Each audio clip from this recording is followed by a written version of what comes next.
Hello everyone, welcome to your daily card reading for July 18th, 2014.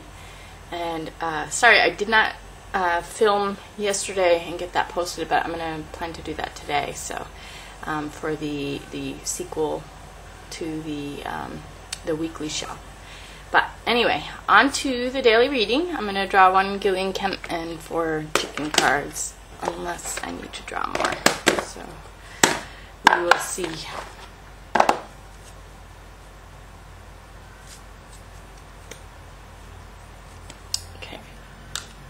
So we have growth, and it's the sweet chestnut tree. With maternal nurturing, plans and wishes meet with fruition that is sweet as a nut.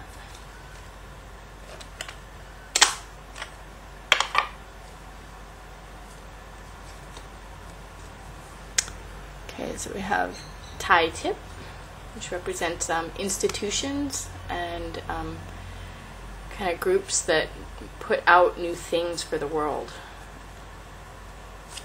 And kachinas, which is the kind of divine flow of things happening for people, the workings of nature to make things happen, the forces of nature. And aurora, which is humanity, or the collective group of people seeing the light, seeing the information of something being revealed.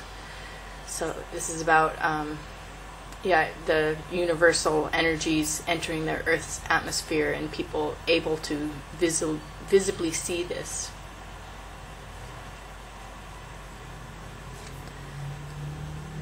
And umlilo, which has to do with passion and following your heart, and doing things for the greater good in a really positive way for, fulfilling your life path. This is like the action of your life path for not only yourself, but for everybody, which, definitely would be growth. Wow, all of these cards are very in line with the concept of growth, because Ten of Fire, this is going forward with your life path in service to others, and Aurora has to do with the collective group becoming enlightened over things and really seeing what is based on things that present themselves to the group to see.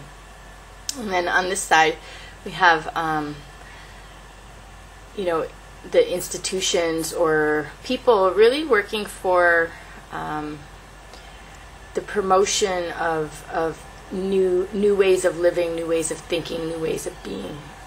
It has to do with like classes or programs or the arts, or new structures, or brainstorming with other people, and the development of humanity as an evolved state. So like really important things coming out for teachings and for experiencing.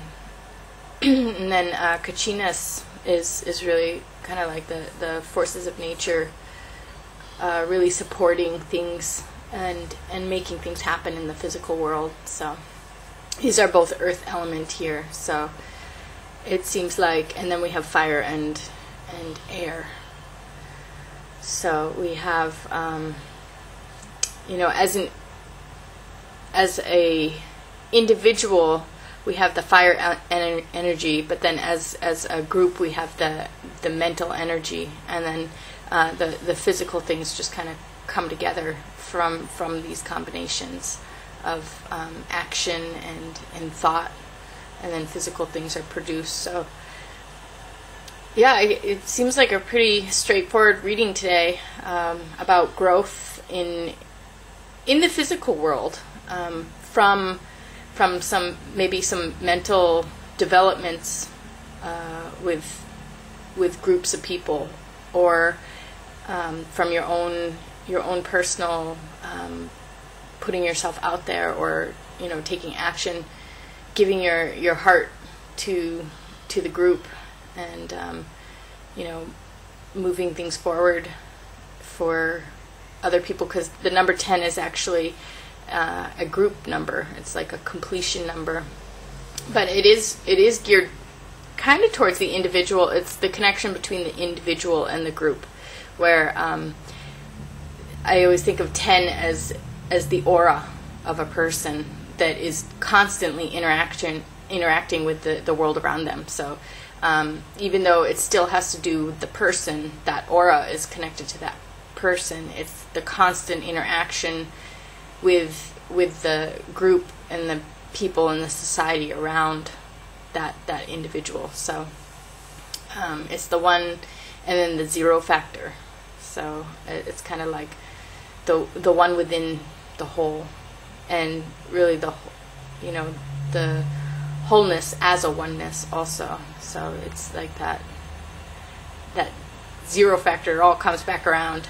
The snake that eats its tail and becomes the continuous unity of having a head but also a tail. So it's like the tail, I think of, is the story of your life, the story of people's lives, and the head is like the conscious part, where the conscious part really comes in alignment with the story and in the tail. So, and definitely when we have alignment between our present with our past in a very conscious way with the truth of everything, and we come to grip the truth of our history and our experience, it creates the end of a cycle, but a circuit, like a circuit that can move on from there and grow from that state of completion.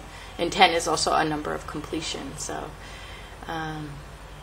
we have growth through completion, and unity, and enlightenment, and even the forces of nature, and then really kind of putting it all together over here with Tai Tip, which is, his name means the magical free people.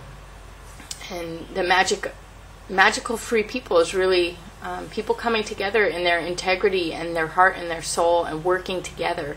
And it is amazing the magic that happens around groups that come together with, a set intent that they really uphold with their ideals, and they really care about this intent selflessly for each other and for everybody, and they put their heart and soul into really making this tangible and experiential for everybody in a very positive way. New things, new ways of being, new ways of thinking, new ways of feeling, new ways of expressing, new ways of learning. Just any type of class or course, or kind of coming together, even resources, even the development of a place, a center, something that comes together. It could even be a small scale thing, like family or a group of people, like that are a small group, maybe just 3 friends. Something that 3 friends can really make a great power in the world, with their hearts and their souls really aligned with each other, and with an intent to really promote good things in the world. So anyway, yeah, the growth of a group can be the growth of the world, and I think this is always like the aurora effect, is always that the world is ready to receive what can be given to it in a positive way, because people are ready, people are open enough, and that growth is able to happen. The growth gets a green light, so anyway, I hope that everyone got what they needed out of this today, and I'll see you again tomorrow. Thanks a lot.